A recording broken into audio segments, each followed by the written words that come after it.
Pemirsa, sebuah longboat terbalik dan tenggelam akibat dihantam gelombang tinggi di perairan Kabupaten Kepulauan Sula, Provinsi Maluku Utara. 4 orang tewas dan 18 korban lainnya selamat.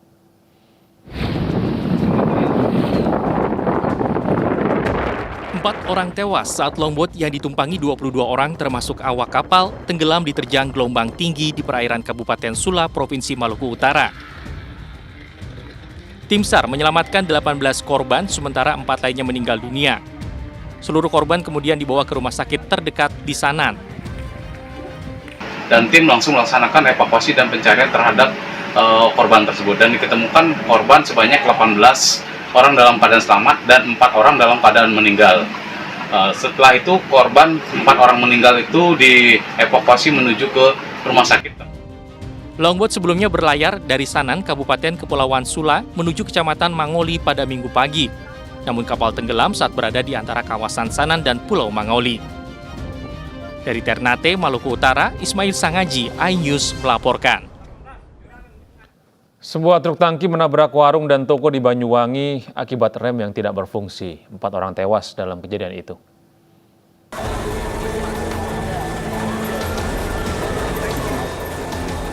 Sebuah truk tangki menabrak warung dan toko akibat rem tidak berfungsi. Insiden ini terjadi di jalan utama, tepatnya di Simpang 3 Sukowi di Banyuwangi, Jawa Timur. Truk yang mengangkut solar 16.000 liter melaju dengan kecepatan tinggi dari arah barat menuju arah utara, lalu hilang kendali. Sehingga saat mendekati tikungan tajam, pengemudi tidak bisa mengendalikan laju kendaraan hingga masuk jalur melawan arus lalu lintas. Truk berhenti setelah menghantam bangunan toko dan warung dengan posisi terguling. 4 orang tewas akibat tertabrak dan tertimpa truk. Jenazah korban dievakuasi selama 2 jam melibatkan 2 kendaraan berat karena kondisi truk yang terguling. Dari Basarnas kami 3 evakuasi dibantu dengan warga dan orang-orang sekitar dan puskesmas setempat. Damkar juga, polisi ngamankan lalu lintas, tapi memang overload. Wah, masa. Jadi kita untuk keselamatan polis lainnya terbatas. Insiden ini ditangani oleh petugas lalu lintas Polresta Banyuwangi, Jawa Timur. Dari Banyuwangi, Jawa Timur, Eri Sutomo, iNews melaporkan. Pemirsa, 2 orang guru asal Kabupaten Muna Barat, Sulawesi Tenggara terlibat perselisihan yang berujung maut. Perkelahian yang terjadi di Pasar Kambawuna, Lasehau, Kabupaten Muna mengakibatkan 1 orang meninggal dunia.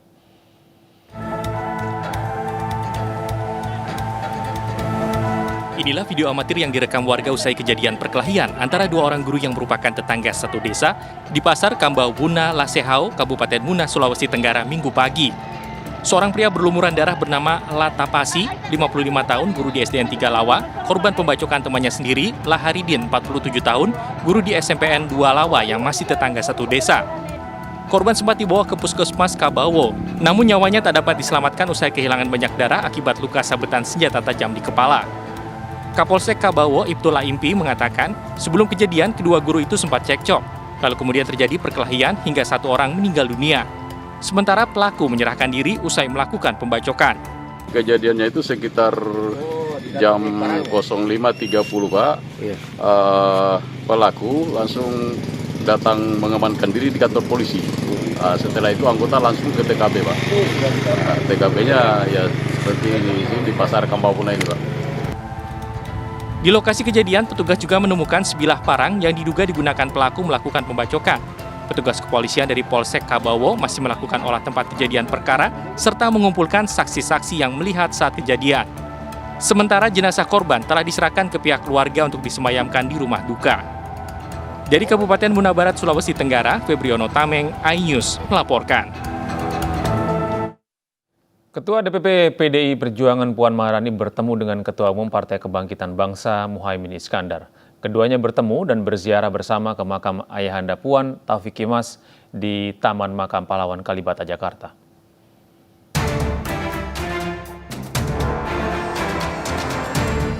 Silaturahmi politik terus dilakukan Ketua DPP PDI Perjuangan Puan Maharani setelah menemui Ketua Umum Partai Gerindra Prabowo Subianto dan Ketua Umum Partai Nasdem Surya Paloh beberapa waktu lalu. Puan Minggu pagi temui Ketua Umum Partai Kebangkitan Bangsa Muhaimin Iskandar. Keduanya bertemu sambil berziarah bersama ke makam Ayahanda Puan Maharani Taufik Kemas di Taman Makam Pahlawan Kalibata, Jakarta Minggu pagi.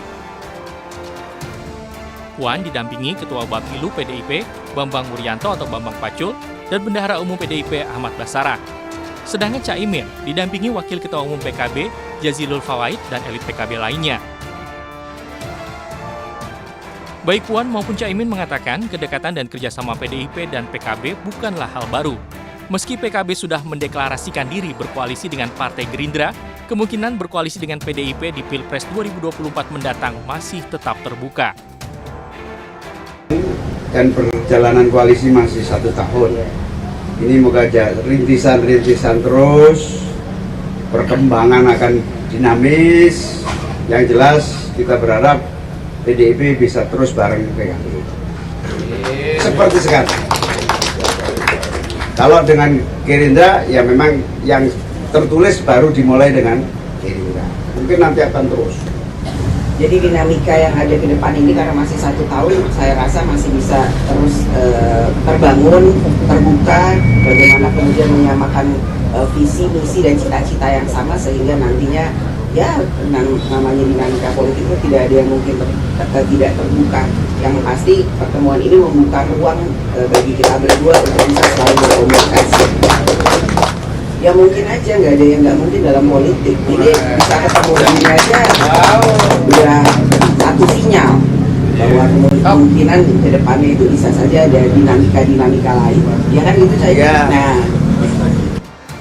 Direktur Eksekutif Skala Survei Indonesia Abdul Hakim menilai pertemuan Puan dengan Caimin di Kalibata menyiratkan kebutuhan PDIP berkoalisi dengan PKB dan Gerindra serta partai lainnya untuk mengusung Puan di Pilpres 2024. Tapi sepertinya melihat situasi internal PDIP yang sangat berhasrat untuk mendorong Mbak Puan sebagai calon presiden, sementara secara faktual secara elektabilitas Mbak Puan ini masih juga belum bisa dikerek secara maksimal, kebutuhan untuk koalisi mungkin dipandang menjadi penting oleh internal PDIP.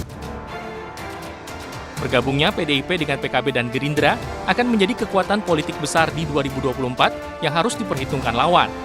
Namun Direktur Eksekutif Foxpol Center, Pangi Syarwi Caniago berpendapat tidak mudah bagi ketiga partai menentukan siapa capres-cawapres yang akan diusungnya. Sangat potensial dan ini sangat menjanjikan koalisi ini, cuma tidak mudah pada soal level kandidasi. Karena pada level kandidasi kemungkinan bisa terjadi deadlock. Karena posisi siapa yang menjadi capres dan siapa yang menjadi cawapresnya itu tidaklah mudah sebetulnya, tidak seperti membalikkan telapak tangan. Dan ini akan menjadi tantangan serius di mana klik supaya ada persamaan kepentingan, bagaimana mereka juga punya agenda untuk berburu kutal efek. Hampir semua partai politik untuk mengejar itu karena kalender pemilu kita serentak. Mempelajari dinamika politik dan hasil survei Capres 2024 dari berbagai lembaga survei, diperkirakan akan lebih dari 2 kekuatan koalisi yang akan bersaing di Pilpres 2024. Dengan begitu, diharapkan politik identitas dan polarisasi masyarakat bisa terhindarkan. Dari Jakarta, Tim Liputan iNews melaporkan. Kritik Ketua Majelis Tinggi Partai Demokrat Susilo Bambang Yudhoyono soal dugaan kecurangan pemilu di 2024 dinilai akan menjadi bumerang bagi Partai Demokrat. Hal ini dikatakan Direktur Eksekutif Parameter Politik Indonesia Adi Prayitno dalam seminar nasional bertajuk Perang Klaim Infrastruktur dan Tudingan Pemilu Curang 2024 di Jakarta. Menurut Adi, kritikan yang dilontarkan SBY masih berupa asumsi dan tidak bisa dibuktikan. Adi mengatakan kecurangan pemilu di pemerintahan SBY bahkan pernah terjadi di tahun 2009 silam. Perihal ini dibuktikan pada permasalahan daftar pemilih tetap atau DPT karena banyak masyarakat yang tidak terdaftar sebagai pemilih saat kontestasi Pilpres. Ketika kritik SBY maksud saya terhadap pemerintah semakin keras, secara bersamaan orang juga akan menelanjangi dan mempreteli apa yang sebenarnya terjadi pada SBY. Persis ketika AHY mengkritik soal infrastruktur, orang bertanya juga apa yang sudah dilakukan oleh SBY 10 tahun yang lalu. Jadi sebenarnya kritik yang semacam ini adalah perkara alamiah dalam politik kita. Tapi kalau tidak kuat data, tidak kuat argumen, maka justru itu akan menjadi. PLT Ketua Umum Partai Persatuan Pembangunan Muhammad Mardiono menargetkan elektabilitas partainya terus naik jelang pemilu 2024 lewat konsolidasi politik. Menurut Mardiono, berdasarkan hasil survei elektabilitas P3 sudah mulai merangkak naik. Mardiono berharap dalam jangka waktu 3 bulan ke depan, elektabilitas akan terus naik usai dirinya melakukan konsolidasi nasional. Mardiono menjelaskan bahwa target perolehan suara minimum untuk P3 sama seperti di tahun 2014. Berdasarkan hasil survei Carta Politika, 6 hingga 13 September 2022, elektabilitas P3 menyentuh angka 2,1%. Ya, kalau dulu survei itu selalu menggambarkan 2, gitu ya. Alhamdulillah sekarang sudah merangkak naik ya. Saya berharap nanti 3 bulan ke depan setelah saya selesai konsolidasi nasional di tingkat wilayah kemudian ke tingkat cabang, mudah-mudahan survei kita akan naik lagi. Jadi target kami itu nanti bisa sampai menjelang pemilu ya. Survei kami itu sudah menyamai dengan perolehan suara di tahun 2014. Itu adalah target minimum kami. Sebagai salah satu bentuk kesiapan menghadapi suhu politik 2024 mendatang, Partai Perindo terus berbenah diri mempersiapkan kader-kader terbaiknya. Penguatan barisan kader dilakukan Ketua Umum Partai Perindo Haritanu Sudibyo dengan melantik 27 pengurus baru di wilayah aglomerasi Ibu Kota DKI Jakarta.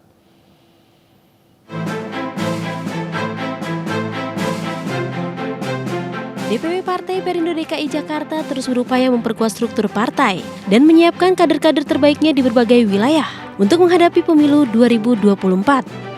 Sebagai wilayah barometer politik, Partai Perindo menaruh atensi besar untuk menerjunkan formasi yang kuat di DKI Jakarta untuk meraih kemenangan di pemilu mendatang. Strategi ini menjadi fokus utama musyawarah kerja wilayah DPW Perindo DKI Jakarta yang dihadiri oleh Ketua Umum Partai Perindo Haritanu Sudibyo. Sudah dipesankan Ketum bahwa ini sebagai etalase politik nasional, kita juga harus maksimal di sini karena kemenangan di Jakarta akan mengangkat moral secara nasional dan mudah-mudahan Jakarta menjadi contoh menang di Jakarta dan menang di nasional. Dalam muskerwil ini, pimpinan DPD di masing-masing wilayah di Jakarta menyatakan kesiapannya untuk memperkuat struktur partai hingga ke tingkat paling dasar. Jakarta Utara yang jelas sudah sangat siap sekali karena Jakarta Utara saat ini juga menjadi barometer dan kita pengurus sudah sangat siap dari tingkat DPD sampai dengan DPRT kita sudah terbentuk. Kita DPD Perindo Jakarta Pusat saya sudah turun dari tahun sebelumnya, dari tahun 2021 ya, dengan berbagai program masyarakat sehingga kekuatan kami DPD Perindo Jakarta Pusat sangat-sangat optimis mendapatkan kursi di DPRD DKI.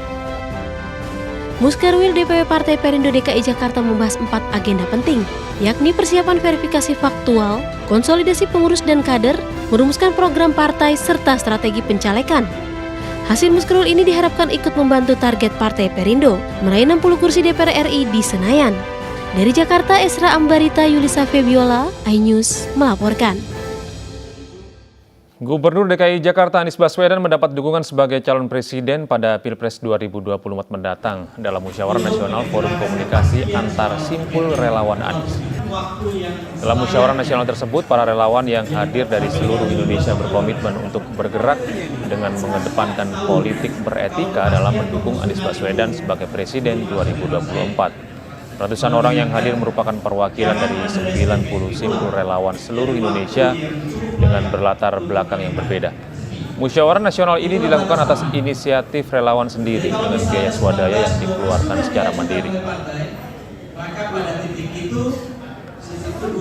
Komitmen mendukung Anies sebagai calon presiden tahun 2024 dan mendukung ke semua partai politik yang mencalonkan Anies sebagai calon presiden 2024. Kegiatan bakti sosial bagikan 1.000 paket sembako dilakukan relawan perempuan pendukung Ganjar Pranowo di kota Pontianak, Kalimantan Barat. Sementara di Kabupaten Bogor, Jawa Barat, ratusan warga desa mendukung Ganjar karena yakin dapat membawa kemajuan dan kesejahteraan desa.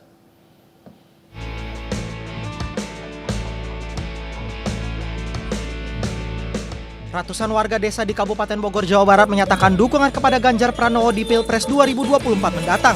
Mereka yang bergabung dalam relawan Des Ganjar mengkonsolidasikan dukungan di lapangan alun-alun Kelapa Nunggal. Banyaknya program Ganjar yang mampu memajukan desa di Jawa Tengah menjadi dasar dukungan. Sejumlah program itu diantaranya satu organisasi perangkat daerah, konsep desa kembar, serta pemberian stimulus padat karya. Selain deklarasi, juga ditampilkan berbagai kesenian tradisional khas Jawa Barat. Sementara di Pontianak, Kalimantan Barat, relawan Sri Kandi Ganjar menggelar kegiatan bakti sosial membagikan 1.000 paket sembako kepada warga. Relawan mengatakan kegiatan bansos terinspirasi dari sosok Ganjar yang inisiatif dalam mengatasi persoalan di masyarakat kecil. Adapun program prioritas bansos yang diinisiasi Ganjar dalam rancangan perubahan APBD Jawa Tengah dinilai mampu mengatasi dampak penyesuaian harga BBM. Para relawan akan terus mensosialisasikan Ganjar Presiden 2024 ke berbagai kalangan khususnya perempuan milenial.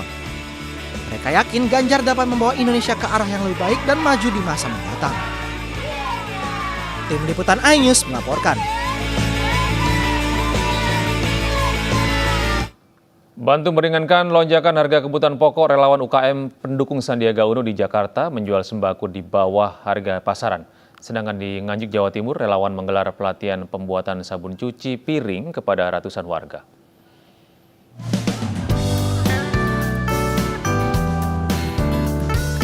Naiknya sejumlah kebutuhan pokok membuat UKM Sahabat Sandi Jakarta tergerak mengadakan bazar sembako murah. Bazar sembako murah untuk meringankan beban masyarakat digelar di kantor Kecamatan Jatinegara, Jakarta Timur. Dengan harga Rp50.000, masyarakat sudah mendapat beras 5 kg, minyak 1 liter, dan bahan pokok dengan harga ratusan ribu rupiah. Bazar sembako murah disambut antusias para pembeli yang merasa terbantu dalam memenuhi kebutuhan sehari-hari. Sementara di Nganjuk, Jawa Timur, relawan Masa Setia Sandi menggelar pelatihan pembuatan sabun cuci piring. Para peserta yang terdiri dari emak-emak, pelaku UMKM hingga milenial antusias dalam mengikuti pelatihan. Selain mendapatkan pelatihan secara gratis, peserta juga dibagikan bahan-bahan baku produksi untuk dibawa pulang. Sesudah pelatihan, peserta diharapkan dapat meningkatkan keterampilan produktif, menciptakan lapangan kerja, dan meningkatkan perekonomian warga. Liputan iNews melaporkan.